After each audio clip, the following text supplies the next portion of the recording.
আজকের এই ভিডিওর মধ্যে আমি আপনাদেরকে একসাথে ৬ টা কেকের ডেকোরেশন দেখাবো। এই ১ম বারের মতো হচ্ছে আমি একটা ভিডিওতে ৬ টা কেক ডেকোরেশন দেখাবো। আর প্রত্যেকটা কেকই হচ্ছে ১ পাউন্ডের মধ্যে। ১ম এ যে কেকটা দেখতে পাচ্ছেন এটা ছিল ১ পাউন্ডের মধ্যে। আর কেকটা ছিল একদম ব্লু কালারের মধ্যে। তো আমি এখানে ব্লু কালারের ক্রিম নিয়ে হচ্ছে ফুল কেকটাকে ভালোমতো ফিনিশিং করে দিচ্ছিলাম। আমি খেয়াল করেছি সাদা ক্রিমের থেকে এরকম কালারফুল ক্রিমের কেক ফিনিশিং করতে না অনেক বেশি সুবিধার হয়। আর ফিনিশিংটাও অনেক বেশি ভালো হয়। এই কেকগুলো একদম সিম্পল ছিল। আমার আজকে যে ৬ টা কেক ছিল এখান থেকে কিন্তু ৪ টা কেকই অনেক সিম্পল ডিজাইনের ছিল। আর ২ টা কেকে একটু ফন্ডেন্ট এর কাজ ছিল।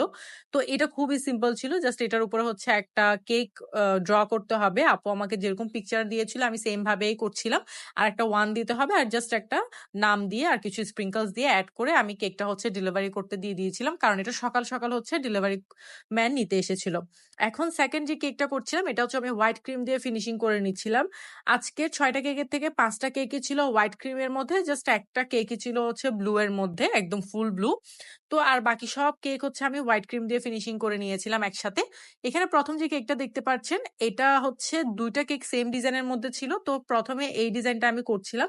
এখানের মধ্যে রোজ হবে ক্রিমের। তো আমি এই রোজগুলা বানিয়ে নিচ্ছিলাম। আমার কাছে কিন্তু আগে রোজের কাজ করতে একদমই ভালো লাগতো না। কেন জানি আমার রোজগুলাও ভালো হতো না। বাট ইদানিং কিন্তু আমার রোজগুলো অনেক সুন্দর হচ্ছে। প্লাস হচ্ছে কেক গুলাও দেখতে অনেক সুন্দর লাগে রোজের। তো এখানের মধ্যে আমি রোজ গুলাও বসিয়ে দিচ্ছিলাম। এরপর হচ্ছে কিছু গোল্ডেন লিফ বসিয়ে দিচ্ছিলাম, কিছু পার্ল বসিয়ে দিচ্ছিলাম। এই কেকটা ছিল আমার আম্মু নিয়েছিল। আর এই কেকটা হচ্ছে জাস্ট খাবার জন্য নেয়া হয়েছিল। তো এই কারণে তেমন একটা ডিজাইন করিনি। এখন যে কেকটা দেখতে পাচ্ছেন এটা ছিল অর্ডারের। তো আমি হচ্ছে দুটোটাই সেম ডিজাইন করে নিয়েছিলাম আরকি। অর্ডারের যে কেকটা ছিল এটাও কিন্তু ১ পাউন্ডের মধ্যে। আমি পাশে কিছু গোল্ডেন লিফ এড করে দিয়েছি যাতে কেকটা দেখতে আরো সুন্দর লাগে।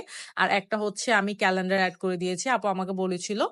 আর এরপর যে কেকটা দেখতে পাচ্ছেন এটাও ছিল 1 পাউন্ডের মধ্যে। সো এটাকে আমি হোয়াইট ক্রিম দিয়ে হচ্ছে ফুল একদম ফিনিশিং করে নিচ্ছিলাম। আর এরই মাঝে বলে ফেলি আমরা হচ্ছে এপ্রিলের ২৫ তারিখ থেকে আমাদের অফলাইন এবং অনলাইন প্রফেশনাল কেক ক্লাস নিচ্ছি। এটাই হচ্ছে আমাদের শেষ অফলাইন এবং অনলাইন প্রফেশনাল কেক ক্লাস। যারা আমাদের কাছে কেকের ক্লাস করতে চাচ্ছেন তারা কিন্তু আমাদের এই কেকের ক্লাসটা করতে পারেন।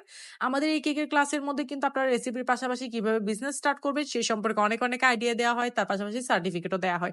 অবশ্যই আমাদের ফেসবুক পেজ আঞ্জুমস কেকের মধ্যে ইনবক্স করতে হবে। মডারেটর আপনাদেরকে ক্লাসের বাকি ডিটেইলস জানিয়ে দিবে।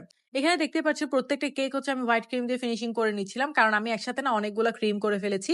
যখনই হচ্ছে একই কালারের কেকের অর্ডার থাকে তখন আমি চেষ্টা করি সব ক্রিম একসাথে করে একসাথে হচ্ছে সব কেক ফিনিশিং করে নেয়ার। তো এটা ছিল একটা বেবি থিম কেক। এটা এত কিউট হয়েছিল আপনারা দেখলে অবশ্যই বুঝতে পারবেন কেকটা কত কিউট হয়েছিল। এখানে ছোট শু, ফিডার, ক্লথ এগুলো সবকিছুই ছিল। তো আমি এগুলো সবগুলোই হচ্ছে সুন্দর মতো ফন্ডেন্ট করে কেকের উপর বসিয়ে দিয়েছিলাম।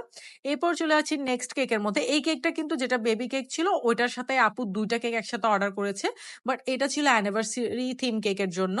তো এখানের মধ্যে আমি উপরে অনেকগুলো পিঙ্ক অ্যান্ড রেড হার্ট দিয়ে দিলাম। একটা কাপল ফন্ডেন্ট দিয়ে রেডি করে দিয়েছি। আর নিচে হচ্ছে কিছু ব্ল্যাক কালার দিয়ে ডিজাইন করে দিয়েছি। এই তো আমার প্রত্যেকটা কেক রেডি। ২ টা কেক কিন্তু সকাল ডেলিভারি করার কারণে আমি আর এখানে একসাথে জয়েন করতে পারিনি। বাকি ৪ টা কেক হচ্ছে আমি একসাথেই ছবি তুলেছিলাম আর ভিডিও করেছিলাম। আপনারা অবশ্যই আমাকে জানাবেন আপনাদের কাছে কোন কেকটা বেশি সুন্দর লেগেছে।